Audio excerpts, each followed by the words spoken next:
Hello, everyone, and welcome to New Consciousness Review. I'm Miriam Knight, and our guest today is Penney Peirce. Penny is a gifted clairvoyant empath and visionary and one of the pioneers in the intuition development movement. She's a popular author, lecturer, counselor, and trainer specializing in intuition development. Skillful perception is what she calls it, and dream work. She has worked throughout the U.S., Japan, South Africa, and Europe since 1977 as a coach to business executives, coaches, psychologists, scientists, and those on the spiritual path. She's the author of The Intuitive Way and Frequency, and today we're going to discuss her new book, Leap of Perception, The Transforming Power of Your Attention. This completes her Transformation Trilogy, and we're really looking forward to hearing about it, Penny. So welcome. Thank you so much. It's good to be back. Penny, you have such a down-to-earth way of presenting complex scientific and metaphysical concepts. I think we're going to have a lot of fun this hour. So tell me, what took you down this path in the first place? It was a very gradual development. It just grew, one thing grew out of the previous one and then the next and the next. I started as a graphic designer and corporate art director, and I think that was a way of opening intuition without really realizing I was doing it. You know, designing a logo for someone, you had to read them. And then I ended up just bit by bit getting drawn more and more into the mysteries. I had always been interested in the unknown and even psychic things as a child, but I didn't think I could do it until I got to Northern California and realized they had classes in clairvoyance development. And so I thought, well, you know, I was a visual person anyway, so I took those classes and was really good at it. And then that became so fascinating, then I just shifted out of design and went right straight into metaphysics and I guess character reading is what you would call it. But and then it just developed bit by bit by bit. So it still is. Did you have any experience as a child growing up that would have given you an inkling that you had these talents in that direction? Actually, no. Which is very unusual, I suppose. I had a real regular childhood, but I did live on a farm. I was very connected with nature and animals and art and read a lot. And so maybe there was internal development going on, but nothing, you know, woo-woo.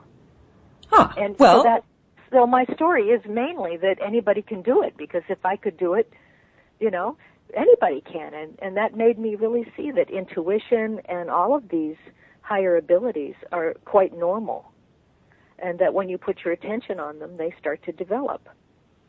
Well, that really is good news for the rest of us, isn't it? But, you know, it is, and I just have, since I started opening up and working with intuition, and then I started having phenomena, wild, you know, precognitive dreams and visionary things happening, and it's like all my abilities just started opening at a certain point, like it was timed or something, you know.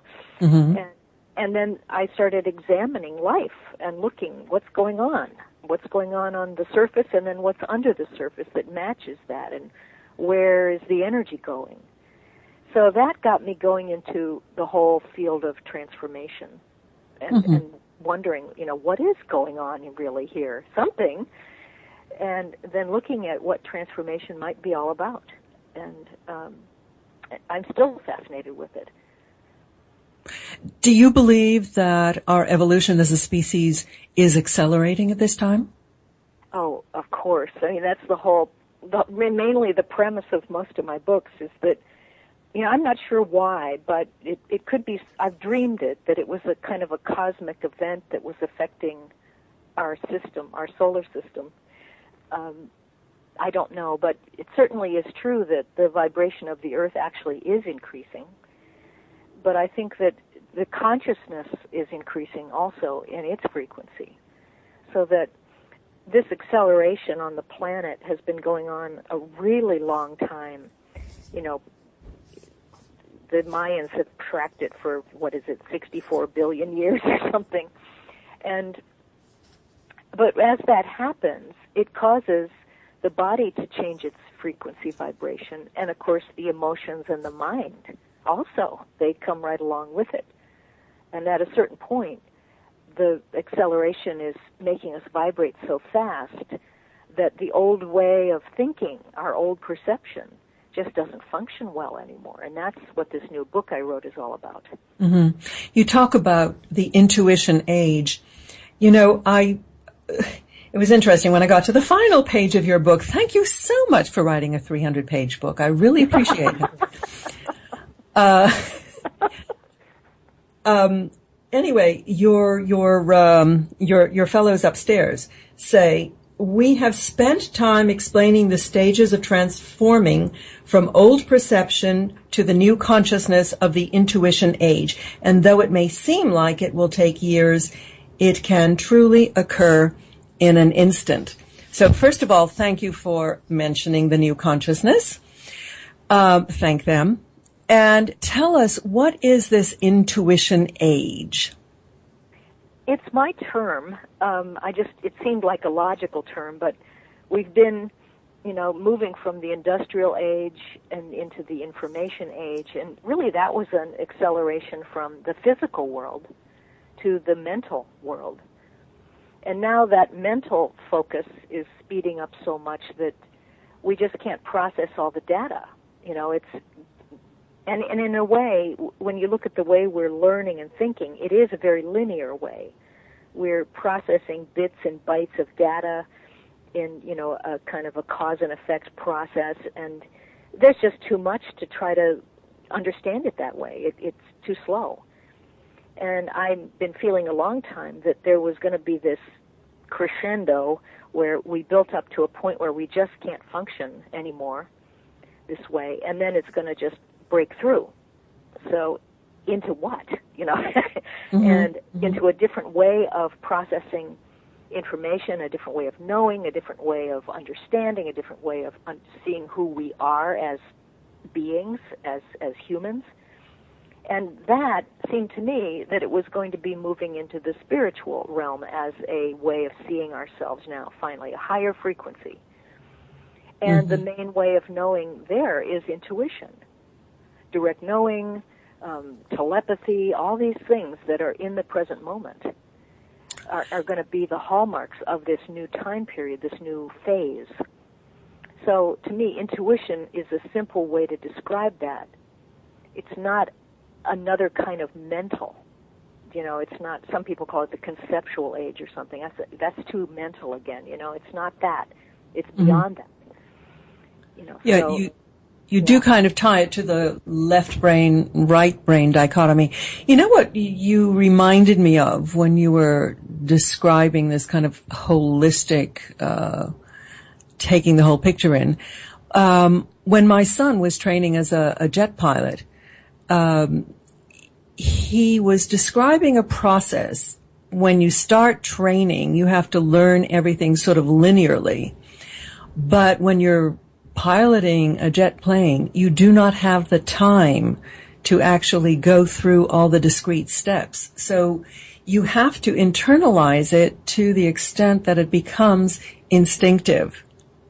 And you kind of take in the whole gestalt. And otherwise you would not be able to fly.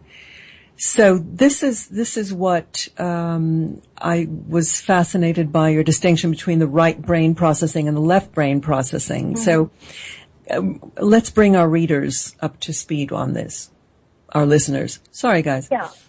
Well, I think what you're describing is really accurate, that there's a new way of understanding things that's totally in the moment, and it integrates everything from body knowing and instinct to everything all at once. I call it in the book direct knowing. And it's, I'd say, even more than intuition in a way, because it involves this pure body sensitivity and almost cellular sensitivity, and even the idea that your aura or the field around you of consciousness and energy is aware.